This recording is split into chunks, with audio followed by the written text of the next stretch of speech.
नमस्कार दोस्तों। Indian polity की कंप्लीट सीरीज़ का आज ये दूसरा भाग है। पिछले लेक्चर में हमने कंपनी के शासन को समझा था। आज हम जानेंगे कि 1857 के विद्रोह के बाद कंपनी का शासन कैसे समाप्त हुआ और उसके बाद में भारत में क्राउन का शासन कैसे शुरू हुआ।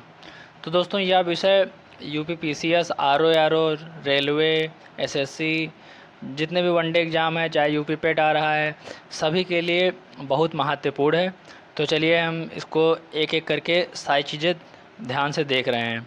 आप लोग वीडियो को सही से देखें, जो आपको उचित लगे वो नोट भी कर सकते हैं, या फिर आप वीडियो अगर 1 से 2 बार देख लेंगे तो सारी चीज़ें आपको क्लियर हो जाएंगी। चलिए दोस्तों शुरू करते हैं। तो सबसे पहले देखेंगे दोस्तों भारत शासन अधिनियम 1858। जो भारत शासन अधिनियम आया था 1858, तो इसमें देखेंगे क्या इंपॉर्टेंट बातें थी। तो इसमें देखेंगे कि शासन ब्रिटिश ताज के अधीन हो गया था भाई। यहीं से क्या हो गया था, कंपनी का शासन ख़त्म और ब्रिटिश ताज के अधीन हो गया। और क्या देखेंगे भाई, और देखेंगे भारत का गवर्नर जनरल जो था अब क्या हो गया, वायसराय हो गया। तो पहले वायसराय पूछा जाता है कई बार पेपर में। तो पहले वायसराय कौन थे, वो लॉर्ड कैनिंग थे, जो गवर्नर जनरल हुआ करता था, उसमें पिछली क्लासों में देखा था। तो अब इनका नाम बदल के क्या हो गया, भारत का वायसराय हो गया। वहीं हम आगे देखेंगे तो भारत के राज्य सचिव पद का सृजन हुआ। मतलब कि क्या हुआ कि भारत में एक राज्य सचिव भी होने लगे, उनका पद का यहाँ पर सृजन हुआ। और क्या चीज़, जो पिछली क्लासों में हमने बताया था, निदेशक और नियंत्रण मंडल जो बोर्ड थी, जो कंपनी ने बनाई थी, इनको यहाँ पर समाप्त कर दिया गया। आगे देखेंगे दोस्तों, तो इसमें इतनी इंपॉर्टेंट बातें यहाँ पर देखेंगे कि हम इम्पॉर्टेंट बातें जो एग्ज़ाम के लिए इम्पोर्टेंट हैं, जो एग्ज़ाम में आती हैं, वही चीज़ें हैं, फालतू चीज़ें हमने हटा दी हैं। आगे देखेंगे हम भारत परिषद अधिनियम। देखिए, अब देखिए ये जो था, यहाँ पर देखिए, ये भारत शासन अधिनियम था। ये भारत शासन अधिनियम 1858 था। इसके बाद में ये क्या है, फिर आता है भारत परिषद अधिनियम 1861। इसमें क्या देखेंगे, इसमें देखेंगे हम विधि निर्माण में भारतीय प्रतिनिधि शामिल हो गए थे इसमें। आगे एक चीज़ और देखेंगे, ये मद्रास व बम्बई को पुनः विधायी अधिकार। जैसे पिछली वीडियो हमने जो कंपनी ने क्या किया था कि मद्रास और जो बम्बई था, इनको क्या किया था कि बंगाल के अधीन कर दिया, मतलब बंगाल में विलय कर दिया था। और यहाँ पर क्या किया कि इनको पुनः विधायी अधिकार दे दिए गए। आगे और क्या चीज़, यहाँ पर आप देखेंगे तो पोर्टफोलियो प्रणाली की शुरुआत हो गई यहीं से 1861 में। और क्या चीज़, अध्यादेश की शक्ति वायसराय को अध्यादेश जारी करने की शक्ति दे दी गई। इतनी इंपॉर्टेंट बातें हैं 1861 में। आगे हम देखेंगे भारत परिषद अधिनियम 1892। इसमें क्या खास है, इसमें खास ये है कि केंद्रीय और प्रांतीय विधान परिषद गैर सरकारी सदस्यों की वृद्धि कर दी गई थी। इसमें जो गैर सरकारी सदस्य थे उनकी वृद्धि इसमें कर दी गई थी, किसमें, केंद्रीय और प्रांतीय विधान परिषद में। अच्छा, आगे क्या देखेंगे, इस चीज़ को ध्यान रखिएगा। 1892 में निर्वाचन पद्धति आरंभ की गई है। यहाँ पर केवल निर्वाचन पद्धति आरंभ की गई, आगे और भी निर्वाचन के लिए दूसरे अधिनियम में बातें की गई हैं। हाँ, इम्पॉर्टेंट बात इसमें यह है कि प्रश्न पूछने व बजट पर बहस करने का अधिकार हो गया था किस परिषद अधिनियम में, 1892 परिषद अधिनियम में क्या हो गया था, खास बात क्या थी, बजट पर प्रश्न पूछने और बहस करने का अधिकार मिल गया था। ठीक है, आगे हम देखेंगे भाई। तो आगे देखेंगे भारत परिषद अधिनियम 1909, बहुत ही इम्पोर्टेंट है, बहुत बार आप सुने होंगे। मार्ले मिंटो सुधार। तो मार्ले मिंटो सुधार देखो, इसमें भी हमने बहुत ही इंपॉर्टेंट चीज़ें कवर की हैं, फालतू चीज़ें एकदम हटा दी हैं। यहाँ पर देखेंगे जो मार्ले मिंटो हैं, ये मार्ले मिंटो कौन थे, ये दो नाम थे। देखो, जो मिंटो थे वो कौन थे, उस समय भारत के वायसराय थे। जिस समय ये भारत परिषद अधिनियम आया है 1909 में, तो 1909 में वायसराय कौन थे, तो ये मिंटो थे। और क्या, मार्ले कौन थे, मार्ले थे इंग्लैंड में भारत के राज्य सचिव, जो इंग्लैंड में भारत के राज्य सचिव हुआ करते थे। वहीं से ये अपनी जानकारी प्रसारित करते थे कैसे क्या होना है, तो यहाँ वायसराय उन्हीं के अकॉर्डिंग काम करते थे। ठीक है, तो ये चीज़ पहले इनके नामों को देख लेते हैं।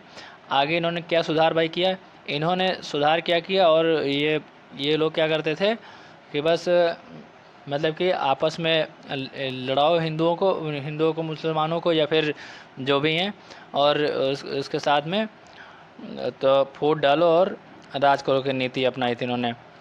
तो यहाँ पर हम देखेंगे मुसलमानों के लिए पृथक निर्वाचक मंडल उन्होंने चालू किया था। अच्छा, ये किसकी सिफारिश किसकी थी? तो अरुंडेल समिति की सिफारिश थी कि मुसलमानों को के लिए पृथक निर्वाचक मंडल। आगे देखेंगे हम केंद्रीय प्रांतीय विधान परिषद का विस्तार हुआ, जो ऊपर देखा था हमने, तो केंद्रीय प्रांतीय विधान परिषद उसका थोड़ा विस्तार यहाँ पर किया गया है। और क्या क्या खास है? खास ये है कि कार्यकारी परिषद में भारतीय, मतलब इसमें क्या होता, जो कार्यकारी परिषद बनी थी इनकी, तो उसमें भारतीयों को भी शामिल कर लिया गया था। वहीं अगर बात करें प्रथम विधि सदस्य कौन थे, सदस्य थे ये प्रथम विधि सदस्य, तो कौन थे? सत्येंद्र प्रसाद सिन्हा। इसमें सबसे ज़्यादा इम्पोर्टेंट पॉइंट यही बनता है ये पार्लियामेंटों में कि मुस्लिमों के लिए पृथक निर्वाचक मंडल, ये पूछा जाएगा तो पार्लियामेंट 1909। आगे देखेंगे, ये भी बहुत बहुत खास है, इम्पोर्टेंट है। ये देखेंगे हम भारत सरकार अधिनियम, थोड़ा पेन चेंज कर लेते हैं इनका कलर, हाँ अब ठीक है। तो यहाँ पर हम देखेंगे भारत सरकार अधिनियम 1919। यहाँ पर देखो, इसको एक दूसरा नाम इसका क्या है कि मॉन्टेगू चेम्सफोर्ड सुधार। अच्छा, यहाँ भी ये मॉन्टेगू और चेम्सफोर्ड दो अलग अलग नाम हैं। तो इसमें हम क्या देखेंगे, जो चेम्सफोर्ड थे ये कौन थे? भारत के वायसराय थे उस समय के 1919 में। ये क्या थे? भारत के वायसराय थे। और मॉन्टेगू कौन थे? मॉन्टेगू थे इंग्लैंड में भारत के राज्य सचिव हुआ करते थे। ठीक है। अच्छा, इन्होंने आगे क्या परिवर्तन किए? तो देखेंगे प्रांतों में द्वैध शासन का प्रारंभ किया इन्होंने 1919 में। ये कई बार पूछा गया कि प्रांतों में द्वैध शासन कब शुरू हुआ, तो अगर पूछा जाए किस अधिनियम के द्वारा, तो 1919 अधिनियम के द्वारा। या कभी ऐसे डायरेक्ट पूछ लेता है कब से शुरू हुआ, तो 1919। या इनके मॉन्टेगू चेम्सफोर्ड के नाम से पूछ लिया जाता है, तो इस चीज़ को आप ध्यान में रखिएगा। आगे क्या चीज़? आगे हम देखेंगे तो केंद्रीय स्तर पर द्विसदनीय प्रणाली। यहाँ केंद्रीय स्तर पर क्या होगा कि द्विसदनीय प्रणाली। ठीक है। आगे और क्या देखेंगे? प्रत्यक्ष निर्वाचन समिति, प्रत्यक्ष निर्वाचन समिति मताधिकार व पृथक निर्वाचक मंडल का विस्तार। और ठीक है, तो बस इसमें इतनी इम्पोर्टेंट चीज़ें थी। अब देखेंगे जो सबसे ज़्यादा इम्पोर्टेंट है वो क्या है? भारत शासन अधिनियम 1935। बहुत ही ज़्यादा इम्पोर्टेंट है, आप लोगों ने बहुत बार इसको पढ़ा होगा। तो इसमें जो ख़ास बातें हैं उनको हम लोग देखते हैं एक बार। इसमें क्या चीज़ देखेंगे कि ब्रिटिश काल का सबसे बड़ा अधिनियम था ये, ब्रिटिश काल का सबसे बड़ा अधिनियम था। इसमें एक चीज़ और जान लीजिए, इसमें अनुच्छेद कितने थे? तो 321 अनुच्छेद थे और 10 अनुसूचियाँ थी। कई बार इनसे क्वेश्चन बना है कि भारत शासन अधिनियम 1935 में कितनी अनुसूचियाँ थी, तो उस समय 10 अनुसूचियाँ थी। ठीक है। और देखेंगे इसमें इम्पोर्टेंट चीज़, तो अखिल भारतीय संघ के गठन का प्रावधान हुआ था। और ये इम्पोर्टेंट पॉइंट यहाँ पर, प्रांतीय स्तर पर द्विसदनीय व्यवस्था। प्रांतीय स्तर पर देखिए, केंद्रीय स्तर की बात करें तो क्या हो जाता है? केंद्रीय स्तर की बात करें तो 1919 में केंद्रीय स्तर पर द्विसदनीय प्रणाली। और उसके बाद में हम देखेंगे अगर प्रांतीय स्तर का पूछा जाए तो 1935 में प्रांतीय स्तर पर द्विसदनीय प्रणाली। द्विसदनीय मतलब कि विधानसभा और राज्य परिषद। ठीक है। आगे हम देखेंगे भाई 1935 में इसमें ज़्यादा चीज़ें ऐड की हमने। तो इसमें देखेंगे हम पृथक निर्वाचक मंडल का विस्तार किया गया। पृथक निर्वाचक मंडल का विस्तार किया मतलब इसमें जो भारतीय थे उनको, काफ़ी भारतीयों को इसमें वोटिंग राइट्स मिल गया था। जैसे मान लिया 10%, लगभग 10% जो जनता थी उसको वोटिंग राइट्स यहाँ पर मिल गया था। और जैसे राजा रजवाड़ा या वकील लोग हुए, तो इन लोगों को वोटिंग राइट्स मिल गया था यहाँ पर। अच्छा, और क्या देखेंगे? हम देखेंगे कि पहली बार संघीय व्यवस्था और ब्रिटिश, अच्छा संघीय व्यवस्था को इन्होंने कैसे बांटा था? ब्रिटिश भारतीय प्रांत और देसी रियासतों। लेकिन ये व्यवस्था जो है कभी अस्तित्व में नहीं आई, मतलब कभी लागू नहीं हो पाई। और हम आगे देखेंगे, और क्या देखेंगे कि केंद्र व इकाइयों के बीच 3 सूचियाँ, देखो जो 3 सूचियाँ हैं यहीं से स्टार्ट होती हैं, संघ सूची, राज्य सूची, समवर्ती सूची। अच्छा, ये पूछा भी गया है कि 1935 में संघ सूची में कितने विषय थे, तो इस चीज़ को आप ध्यान रखिएगा। संघ सूची में भाई कितने विषय थे? तो 59 विषय थे, और राज्य सूची में 54। वहीं अगर संवर्धित सूची की बात करें तो 36 इतने इसमें हुआ करते थे विभाग। ठीक है, आगे हम देखेंगे कि 1935 जो अधिनियम था उनमें कुछ जो इम्पोर्टेंट चीज़ें उनका गठन हुआ था, क्या क्या उस समय गठन हुआ था, इस चीज़ को देख लीजिए। तो संघीय न्यायपालिका का गठन हुआ था उस समय 1935 अधिनियम के अंतर्गत, और भारतीय रिजर्व बैंक RBI का गठन यहीं से हुआ है 1935 अधिनियम से।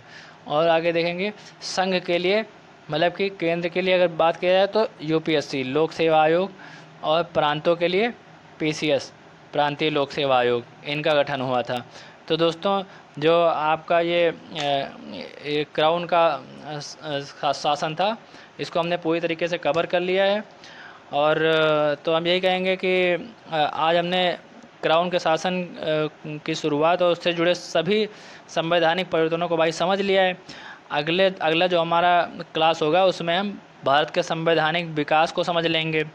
ठीक है, तो इसी तरह पॉलिटी की पूरी सीरीज को हम कंप्लीट करेंगे।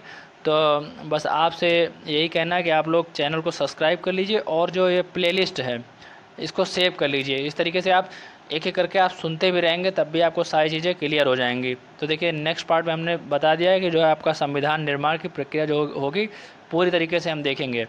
तो दोस्तों वीडियो अगर आपको अच्छी लगी तो उसको लाइक कर दीजिए और अपने दोस्तों के साथ शेयर कर दीजिए, और चैनल को सब्सक्राइब कर लीजिए। जो प्लेलिस्ट है पॉलिटी की देखेंगे आप, इंडियन पॉलिटी के नाम से प्लेलिस्ट है, इंडियन पॉलिटी के नाम से है, इसमें लिखा होगा कंप्लीट पॉलिटी। तो इसको आप सेव कर लीजिए, और जिससे कि आपको डेली वीडियो मिलती रहेंगी। चलिए फिर वीडियो को यहीं पर समाप्त करते हैं। थैंक यू, धन्यवाद।